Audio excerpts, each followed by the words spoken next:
It's the 10th of September 2025 and I'm here in Pejë in Kosovo, also pronounced as Kosovo in the Albanian language. This relatively young country has just one functioning passenger train service from Pejë in the west to Pristina, the capital. Not much is known about this train service, so what better way to experience than by traveling by myself. Thank you so much for joining in, and let's begin the trip report.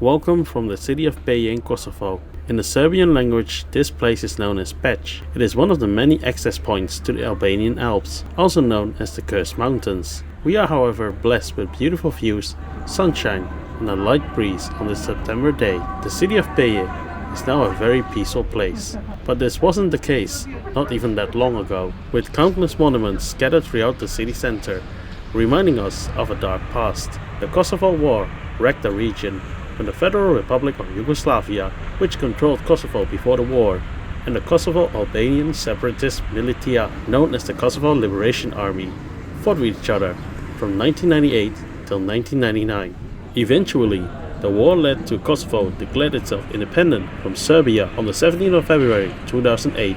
There are a lot of interesting videos on YouTube about the Kosovo War, and it's a good thing to learn more about this topic when you're planning to visit the Balkans.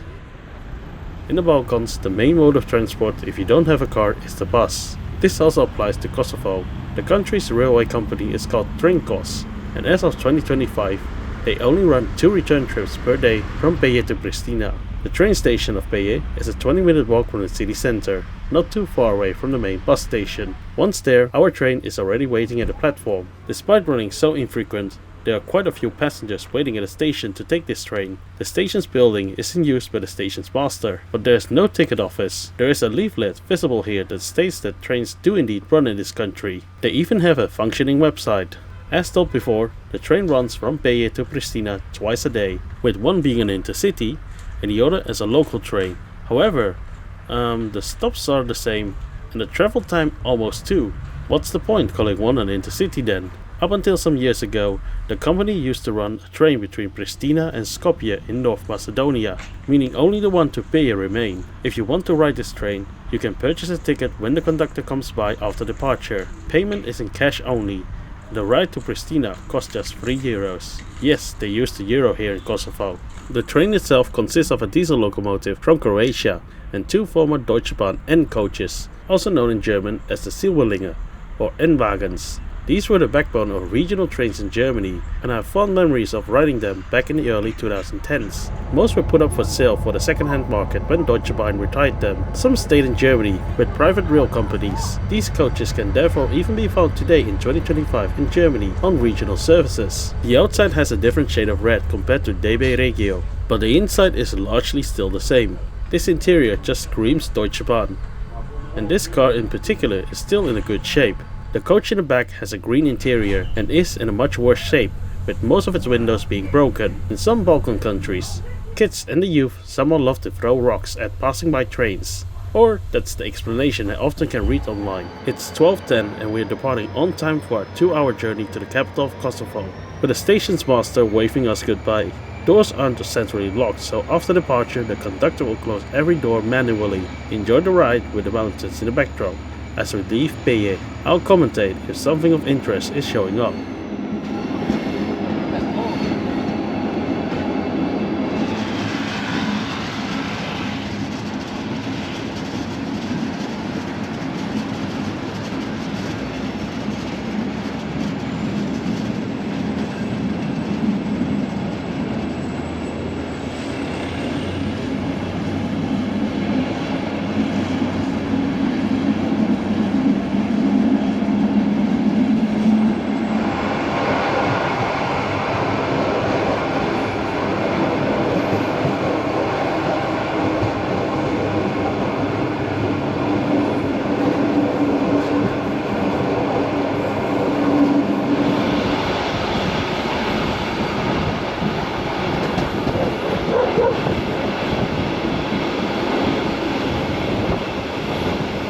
The train has stops every few minutes, and you always arrive at a decaying station building, where nature is taking it slowly back. You wouldn't think a train would stop here, yet the opposite is true, and the intermediate stations are used by quite a lot of passengers. People from nearby villages coming to Pejë to do some shopping, and then heading back home again, I guess.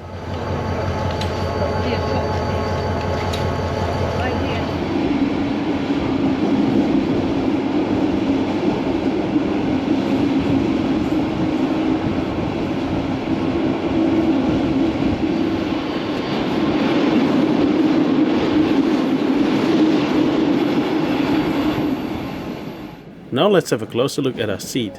Or actually, this is a bench, of course. I really love these type of seats, as despite their looks, they are really well padded and comfortable for longer trips. It is, in my opinion, even better than modern day regional train seats. Bins are located below the window, and here you can see how well padded the seats are. Luggage racks are above you, although in practice, not many will use them to store goods. There's a little headrest on one side, and the windows can be opened for some fresh air.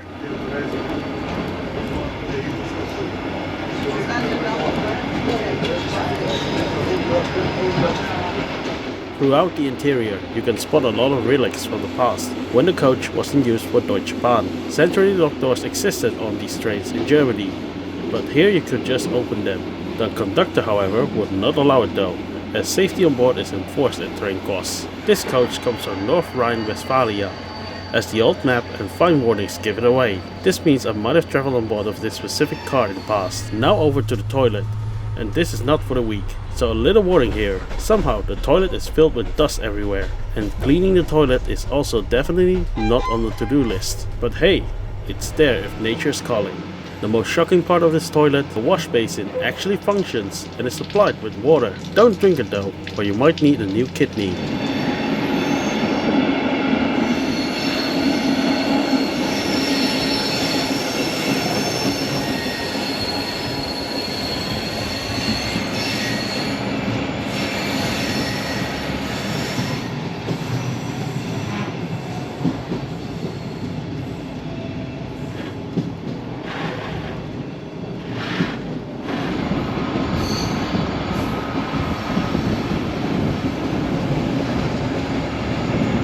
Since there's little to no info on the internet, I'm having a hard time locating where I am on the map, if it isn't a major place. What also doesn't help is the difference of the Albanian and Serbian names for cities and villages. Sometimes they sound similar, but sometimes they don't. But hey, it's positive to see that the train is being used a lot.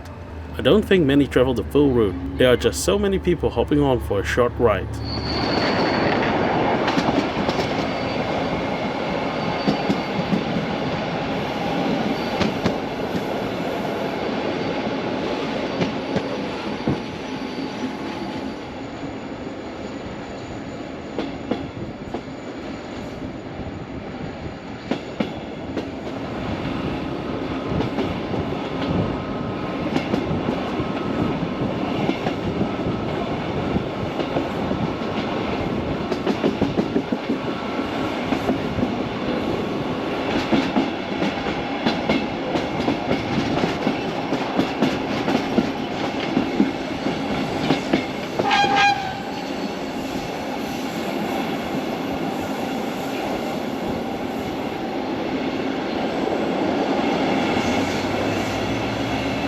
It's funny to see that the line has crossings with barriers in working order. Maybe you have noticed it by now, but there are no signals in use. This isn't an issue, as we are basically the only train in the whole country. Here you can see the full arrival and departure process of the train. If you exit or get on the train and there's nobody else getting on or off, you are expected to close the door. This is also the case in neighboring Montenegro, but here this etiquette isn't very well known, so the conductor will close the door after departure. The horn will sound if the driver is ready to go. The conductor will wave its hand to give the OK to go.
We are now nearing Fushë Kosovë, the biggest railway station in the country and the place where all the railway lines in this country comes together. Junction station. Ironically, this is also one of the few places where the railway crossing is secured by humans. Trainkos has its workshop and depot near here as well. Many of its fleet is beyond repair and is rotting away in this area. I'm not even sure if cargo trains are running at the moment, as I have not seen any other functioning train. Here on the left you can see former Swedish train cars, and yeah, they haven't been in use for a while and the interior is trashed.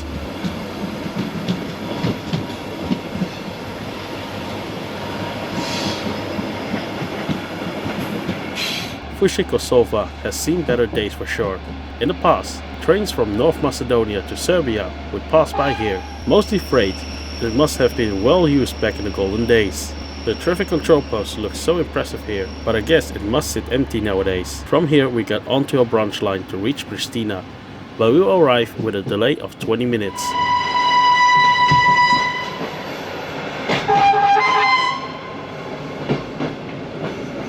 It seems the country is developing fast, with apartment blocks popping up everywhere along the branch line.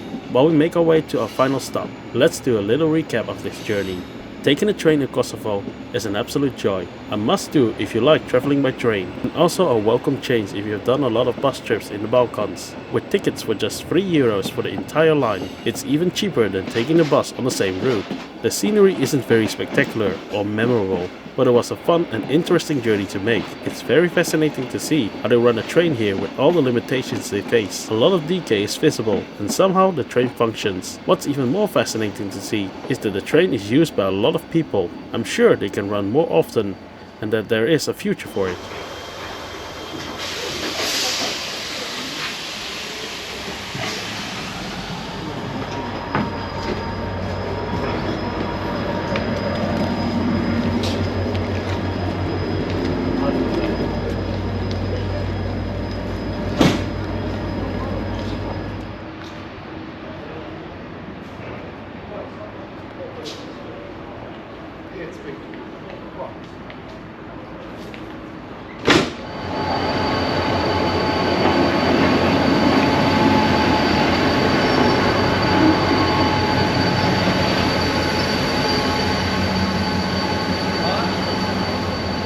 After arriving at Pristina, the locomotive will change ends to make the journey back to Pejë at 16:30. Here you can walk through the station building and see the old ticket office. The poster here depicts former Swedish diesel units, which are rotting away somewhere in this country.